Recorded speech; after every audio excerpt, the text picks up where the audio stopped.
Hey, what's going on? Welcome back to the Sofa Kings channel. I'm your host, AJ, and let's get right into it with the new athlete rankings. Let's just start with the men's pound-for-pound top rank. Sean O'Malley with the victory at UFC 299. Shoots him up 2 spots, giving him the spot over Charles Oliveira. Here's my thing. I still think Alex Volkanovski is a better pound-for-pound fighter than Charles Oliveira.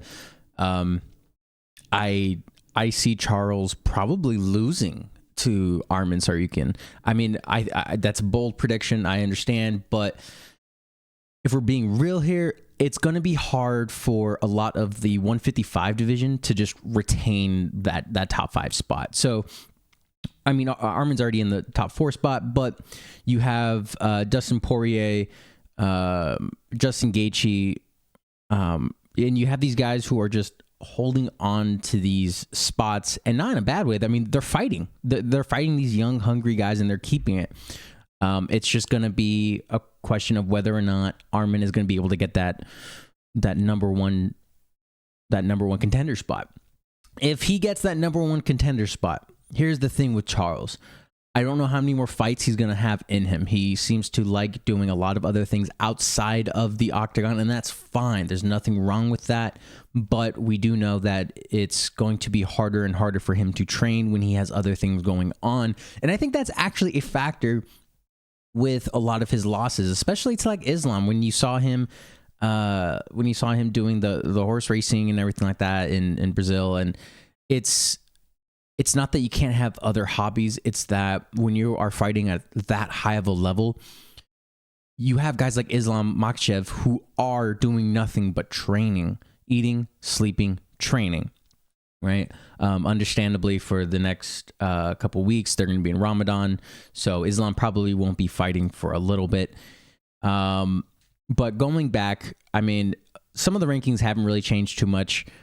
If we look, Dominic Cruz gets one over on Dominic Cruz gets one over on Kyler Phillips, Mario Batista, Jonathan Martinez, Pedro Munoz. My bad.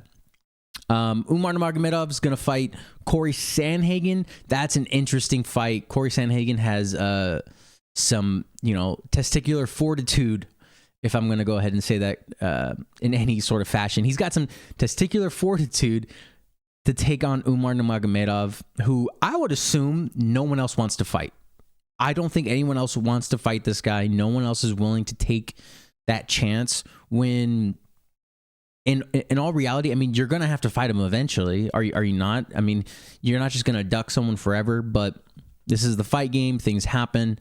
It's going to be hard not to take Umar in that fight, but we'll see what happens. Corey is he's a very tricky striking technician. Wow, I'm all kinds of messed up today. Matej Gamrot getting the win, right? Sends him up a bit. Dan Hooker is over Jalen Turner, who's gonna fight coming up UFC 300. Benoit Saint Denis, who lost to Dustin Poirier, which crazy that he's still moving up. RDA comes down. I understand. I think it's just one of those things. Colby Covington moving up in the welterweight. Okay, let's focus on that real fast. Why? I'm so confused because look, okay, I'm gonna be real with you. This is my first reaction looking at this right now. I opened up the UFC rankings page. I saw some news that some rankings had changed, and I wanted to just kind of come and look at it. Jack Della Maddalena coming up 6 spots, okay, but Colby staying there at 4, get him out of there. He's not the same fighter he was, and he's not going to beat any of these top ranked guys. He's just not. I don't know who he gets next, to be honest. There's just not many matchups that I think are winnable for Colby unless you just really give him someone that's tailor-made for him and maybe can't outlast his cardio, but he doesn't really have striking power to put anyone away. His wrestling is good, but even against someone like Jorge Masvidal, where he was weaponizing cardio and pace, but he couldn't finish him. He couldn't find a submission. He couldn't finish him with his hands or anything like that. I don't think he has a superb kicking game. I think he's just getting older, and some of these guys are just too young now, and they're gonna come, and I think he gets knocked out relatively soon. Nothing really too crazy in the middleweight. I know we have some fights coming up. We're gonna keep going down here a bit. I know Tom Aspinall is looking at some potential matches, just because we don't know when John Jones is coming back. That pectoral tear that he had, we'll see. I think it's still going to be a long time. John Jones probably only has one fight left in him that he wants to do. I'm sure he can continue to fight, but I'm sure he's going to want to leave his legacy, intact as long as he can. So that Stipe fight is probably still there, I think. Let's see. Jalton losing actually by knockout kind of surprises me that he's still like number 7. Yeah, I mean, I guess, I don't know. The heavyweight division is just one of those divisions where yes, we're starting to see more fit heavyweight guys, like guys that they're not trying to just max out 265 just because they're fighting at a very natural, just built but cut, body frame. So we'll see what happens with that entire heavyweight division. It's going to be more exciting when some of the younger guys come up and start challenging again. And it's not a knock to guys like Stipe or John or anything like that.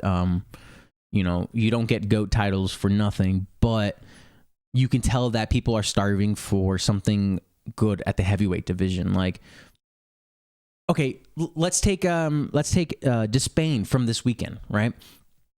The dude comes out and his record is crazy. I mean, let's see if Robelis Despain, okay? Robelis Despain, his record is crazy. So, of course, he just got the knockout over Josh Parisian 18 seconds into round 1. Before that, 4 seconds into round 1. Before that, 3 seconds into round 1. 12 seconds into round 1. 4 minutes, 54 seconds into the first round.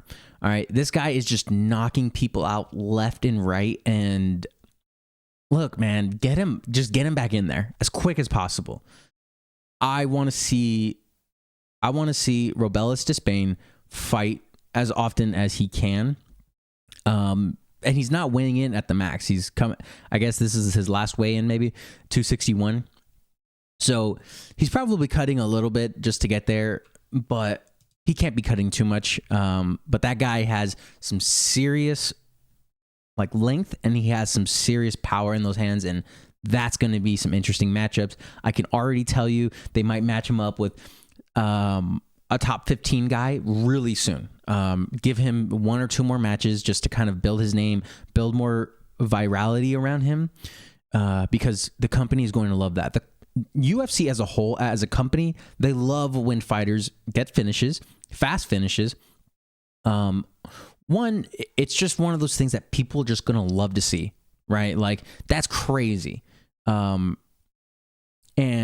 I don't know if I've been stoked for a heavyweight prospect in a long time like this.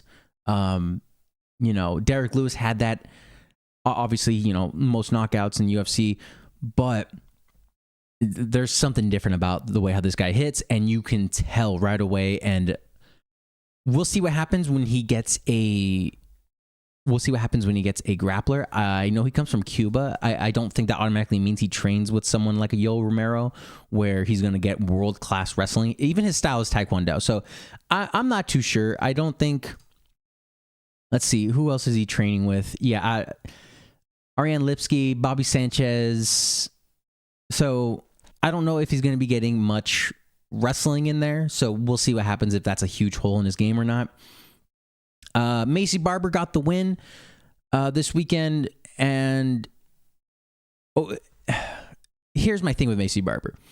You have a lot of people who think that 2 of her matches she didn't win, and that's another story for a different day. But right now she has the number 4 spot, and she's getting very close to a title contender shot. And I think, and okay, here's the thing. Give me Erin Blanchfield versus Macy Barber. Okay. I think those are your 2 hottest prospects right now in terms of the women's flyweight division. That's arguably going to be a more competitive fight. I might have Blanchfield on that one. I just think she's an overall grittier fighter, I think. And in the women's flyweight division, if you can grit out your opponent, I think sometimes that can make up for a lack of technique. I'm not saying Erin Blanchfield doesn't have technique. I think they both have solid technique. I think Erin more so is just a little bit more of a technician. That being said, Macy Barber can pull it out, and I think she can also win, but give me Erin Blanchfield to win. Women's bantamweight, look, I'm going to be real with you. Sometimes it is hard to follow women's MMA. There are fighters that I am looking forward to seeing compete really soon here. But, that being said, though, I do want to end this on a cool note, on a big note. Congratulations to Joanna Jędrzejczyk for being inducted into the Women's Hall of Fame. She was a huge influence in how women's MMA was shaped and evolved, and arguably had one of the greatest matches with Weili that I've ever seen, just in general. It was just a pure, great fucking match. So I just wanted to hop on here, talk about the athlete rankings. That being said, you guys have a good one, and I'll see you on the next one.